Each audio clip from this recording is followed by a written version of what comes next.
Hey guys, how's it going? Welcome to another video, another interview. So if you guys noticed, there wasn't a news video this week, but there wasn't too much to go over that we didn't go. The one main thing we went over in the podcast, and so I figured it'd be a lot more interesting to talk with Joey here. Joey was at the Vegas WGPQ, and as you guys might have heard me talk about quite a lot now, ran one of the Panda decks that topped. He's from Rogues Guild. They have their professional team as well as a Twitch channel and a YouTube channel. I'll have the links for those in the description below. We had talked to, if you guys remember, Joshua Patton a while back when they were first launching the channel. So be sure to check that out because it's definitely going to have more competitive related stuff than what we offer on our channel. We try. If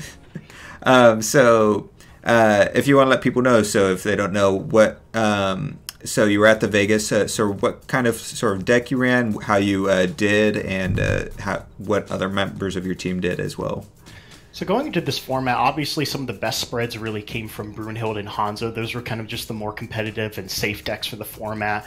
And a lot of our team really wanted to stick with that because they felt that they were definitely the forerunners. However, there was a small faction of us, me included, where we felt that the format was definitely going to be warped around those two decks because it was so safe to choose those, that those were going to be the most represented. So we decided to see if there was a deck out there that actually just had a favorable matchup and just had terrible matchups elsewhere, but it wasn't going to matter because we weren't going to see those decks. And it just turns out that, you know, it's really nice when the opponent doesn't apply enough pressure with Pandas and you are just able to sit there and build up gems. And then, oh, look, you flip Tigris and I've got 15 black gems. I mean, what are you going to do? It's just cool that you also have the potential to burst down the opponent with all the white gems. And so me, Cole, Brian, and Patrick Collins decided to actually take the risky deck, which was Pandas in this case, which just has a really favorable matchup against Brunhild if you open up bodyguards. It has a favorable matchup versus Hanzo if you can deal with their early Jizos. And then at that point, you just wind up flipping Tigris, and you just control the battle from then on. And so we decided to bring it, and me and Cole wound up taking... Well, Cole took first in Swiss, I took third. And then when we cut to top 8, and he took first, and I took second. Okay. Oh, and is my connection going in and out?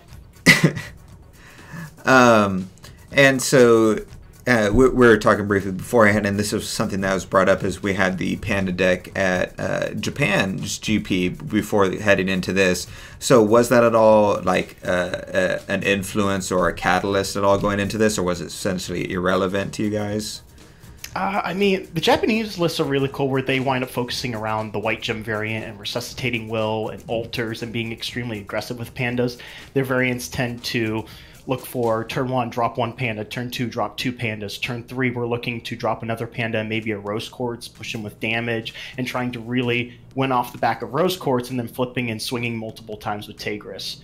Our variant really likes to sit back and play reactively and just slowly accrue gems over time, and then flip Tigris and be able to win in every instance, in every trade. If they swing with something, neg it just enough to where you can block it and it dies. So you're negging things down to like 2 2s and 3 3s. And then you can block with something like Gem Minister, which is just a 5/9, 500 not being that big, but in this case, now that their resonators are so low, it just wins out in every trade. And then you play a lot of things that replace themselves. You play Discovery, you get a neg 5/5, draw a card. You play Gem Minister, comes down, gets a gem, draws a card. Play Orphica, flicker it, draw another card. Orphica searches for a Panda, air Orphica loops.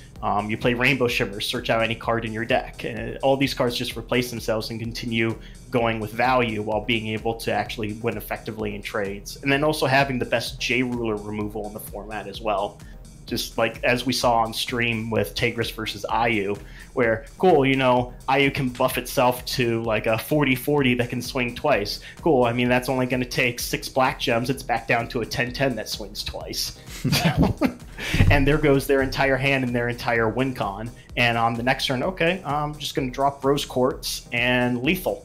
So, yeah, that was one of the things that I had, because you had mentioned that the Japan list focused more on the aggressive side of it, which is something my Panda list I've been running for a while was more focused on was basically just the judgment, being aggressive. And ironically, because I didn't know how they played it, I saw the Japan list and I was like, oh, maybe I should try Resonators again.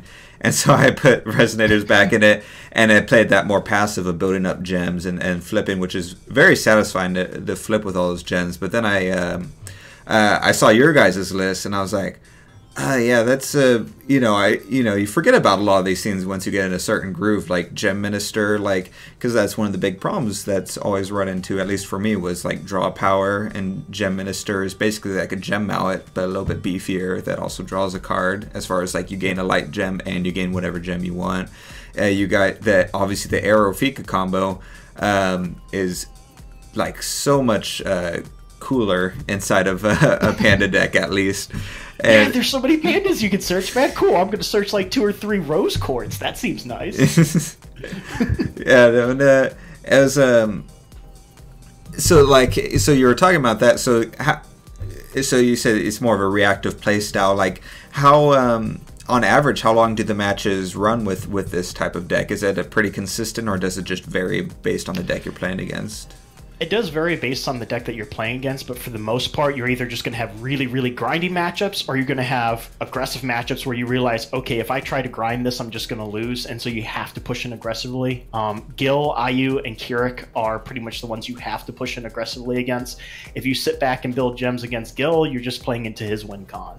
If you sit back against Kirik, Kirik's going to burn you to death, and he puts you in a position where usually it comes down to around turn 3 or more like turn 4 or turn 5, that either you're killing him or he's killing you on the next turn. And Ayu forces you to flip early, but then if you can stop her from killing you, you can take your time if you want. It's just better, obviously, to end the game at that point.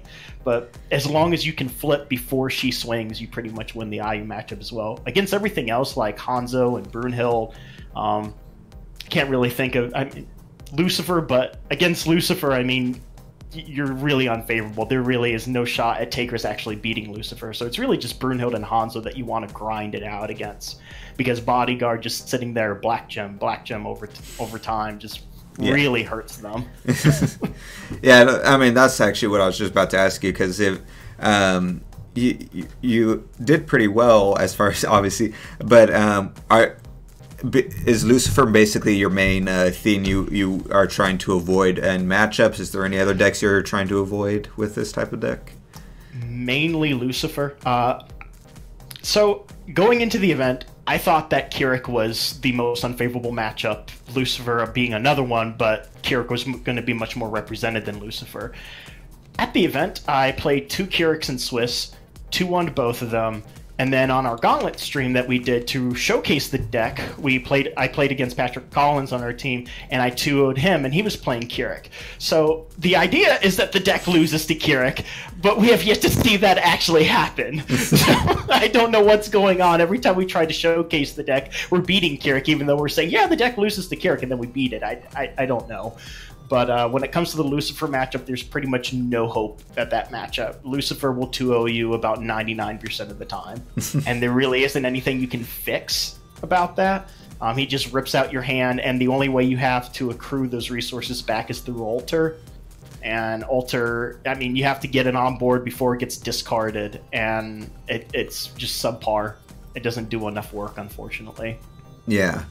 Did now that you... the deck has done well, do you think that it's not as likely to be as runnable as a deck going forward now that people are aware of it, or do you think it still is good enough to, even with the awareness, still run on its own? One of the big things about it was the shock factor. There are certain things that some of the decks can change about themselves, specifically Brunhild. They weren't running for Protection of the Angel. They didn't realize the interaction between that, pumping something to where it can't be interacted with, then using Spear to kill Tigris, and comboing all of that in one turn, ramping up into that play. That's something that a lot of Brunhild players didn't realize they could do, or they didn't think that was an effective way of dealing with Pandas. And going forward, as they playtest the matchup more, they should be able to see that. So your favorable matchups are going to become less favorable. And then as we look at GP Berlin, as we look at the Australian event, Gil performed really well at those events, and Lucifer actually saw a top 8 spot at Berlin. And then Ryan Miles has been talking about it on his video that Lucifer has like 2 of the top 5 spots in his meta analysis. I'm like, okay. So at that point, Lucifer and Gil gaining representation, those being unfavorable matchups for Tigris, yeah, it's definitely looking like Tigris will probably fall out of favor. It'll be a deck, and it'll be something that will actually be represented. I'm pretty sure like all the people that played Tigris casually and thought that it was a troll deck, now seeing it top, are going to want to be able to use that. But so, what were your thoughts? You mentioned the Australian GP. What were your thoughts on the Panda list, that top 8 over there? Was that the aggressive one, I believe? Yeah, it was using Resuscitating Will as well. Yes. I mean, it's cool. It has its matchups. I mean, there are certain matchups where you have to be aggressive. So, like in the Kirik matchup, the IU matchup, the Gil matchup, the white gem variant that goes aggressive and plays Resuscitating Will and focuses on Rose Quartz plays, that one is much more favored. And that's why Patrick Collins chose that one when he brought it to Vegas, because he felt that Kirik, and we as a team felt that Kirik was going to be more represented than it actually was. And then it turned out, oh, okay, there's only 5 Kiriks here. So it kind of bummed him out a bit. And that's unfortunately why he got 13th, because he tailored it towards the aggressive matchups and then barely saw any of them. So. Yeah. Is you or the members of Rogues Guild planning on attending any of the remaining GPs this season? So we're looking at Charlotte right now. Unfortunately, because of the lack of a paid, it's really demotivating to us as a team. But we do have a few members that are going. I know Will Lugar is going. I know Stephen Holsheiser is going. I think there's 2 or 3 other people that are still considering it. Me personally, I already have my unpaid. I don't know if it's really worth driving 6.5 hours there, 6.5 hours back just to support the team and say, hurrah, Team Rogues Guild. But yeah. I'm still considering it. It's fun going. It's fun meeting everybody. So, but Minnesota for sure. I'm pretty sure we're having 9 out of our 10 members at the very least going to Minnesota for that last paid. So. That's what, at least right now, Oscar and I are planning on going that as well. Jeremy's planning on going, and from what I hear, some other people are planning on going. So I'm pretty excited for that. Yeah, that'll be the last big hurrah before Worlds, I think, for Force of Will. So yeah, it's probably going to be bigger than Worlds at this point. Probably. I'm looking forward to it.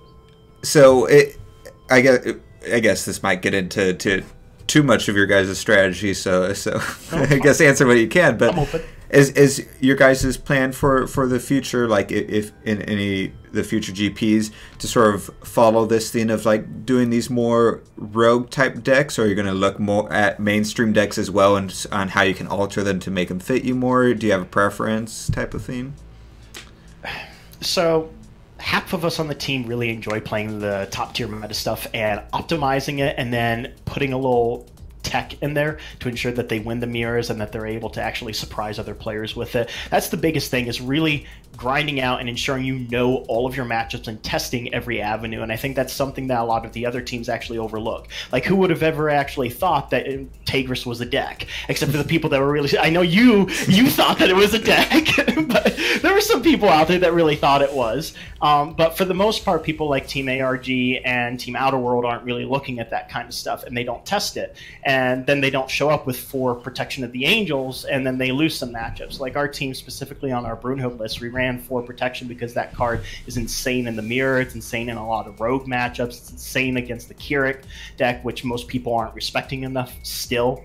And that's kind of been the big theme with Rogues Guild, is to ensure that we're testing everything and putting our attention to everything to ensure that we're well versed in what we bring and that it's optimal. And because of that, we wind up finding decks that a lot of people think are rogue, but really shouldn't be. In my opinion, Tigris is probably like a solid tier 2 deck. It should be represented more. It should have about 5 to 6 players at every GP right now. It's that good. It's not top tier, but you know, it's viable enough that people should be playing it. So yeah, you can definitely expect a good portion of our players to bring something that, you know, maybe the community thinks is really rogue, but hey, if you actually test it enough, you'll see it's a viable deck. So yeah, that's something I probably talked about Pandas so much that it became it sort of glazed people over, but that's one thing I had said a lot, was that I thought Panda was good and it just needed someone who knew how to turn it into a professional deck, something that I, you know, I knew how to make it super good at my local. The problem is I'm basically in a bubble, so I could make it super good for my locals, and I could make it good against Oscar, who ended up just pretty much perma running Lucifer against me. So, but you know, it just needs people to take a look at some of these decks, and I think that I think it goes to. It's something that Oscar and I have recommended before, which is a video that the Little Scout had done. His YouTube channel does Force Will stuff, and it was talking about the competitive scene of like, it becomes almost like a hive mentality even among the pro players of gravitating towards the certain meta decks, and the meta becomes these couple decks, even though the meta technically could be a ton of decks. Just everyone thinks this is the only 2 decks. Essentially, is what some of it boiled down to, and so it made me really happy, not just to see Pandas, as obviously I was happy about, but just to see that people were realizing, your team specifically was realizing that you can looking at other decks is super beneficial, because everyone's just overlooking them. As people, a lot of decks got drowned out, especially during the TSW and Scheherazade age, that we got into New Valhalla, so everyone's looking at the New Valhalla rulers and forgetting about all those rulers that were suppressed, but they were only suppressed because you had these crazy rulers that directly countered them, but without that they would have survived on their own. And so I'm hoping we'll see some more of that going forward, even if it is even just variations of current top decks like I mean, honestly, I was running this Tegra stuff way back in Sherry format, and it was 2-0ing Sherry, it was 2-0ing Lumia, it was 2-0ing Imel. The issue with it was it couldn't effectively deal with Keurig at that time.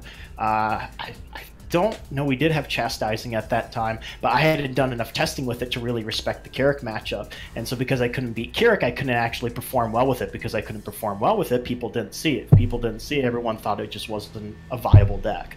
Yeah. And unfortunately, that's what happens with a lot of decks. Like you said, people just wind up circulating around what is mainstream. And that tends to be a really big prevailing thing with small communities. And because Force Will tends to be smaller than most of the other card games out there, it just creates this kind of like, it sounds demeaning, but a sheep mentality of, oh, that's good, so I'm going to follow that. But, yeah, no, I mean, I think it's prevalent in pretty much all card games, but it's probably a little bit more prevalent or noticeable in Force of Will, especially because of how tight knit the communities are. That these things reverberate a lot. yeah. Did you have any final thoughts? I know we want to make it a little bit shorter, so did you have any final thoughts on the deck or anything you want to say go forward or anything? There are definitely changes that can happen with the deck. The deck is super versatile, especially when you've got Gem Mallet being able to produce will of any color, and producing so many gems in such abundance, it makes it so easy to splash things. And then Rainbow Shimmers being able to search any card in your deck makes it really easy to tech 1-ofs and 2-ofs and not worry about seeing them consistently. So the deck has a lot of places that it could potentially go still, and I'm sure somebody will find a better way of using it than we did. But unfortunately, there are certain matchups that you can't win, and so it's all about just predicting the format and seeing what everyone else is going to bring and what is most favored against that, kind of like what Ryan was saying, kind of like what you've been saying. So yeah. But yeah, I loved the deck. It was fun. I'm glad it actually performed well. It was a risk. None of us really thought that we were going to go as far as we did. We were hoping for top 8, but I didn't actually think we were going to take first, second, and third, even though third was the Brunhild variant. It's fun. Yeah. It was cool. Awesome. But I definitely appreciate you having me on here, man. Yeah, no, thanks for coming on. And like I said, there will be a link in the description to their channel where they have a video going over the decks and I believe some of their thought processes on it. And on their Twitch channel, they did some rounds with it as well against different decks like you alluded to. So be sure to check that out. And yeah, we'll see you guys next time.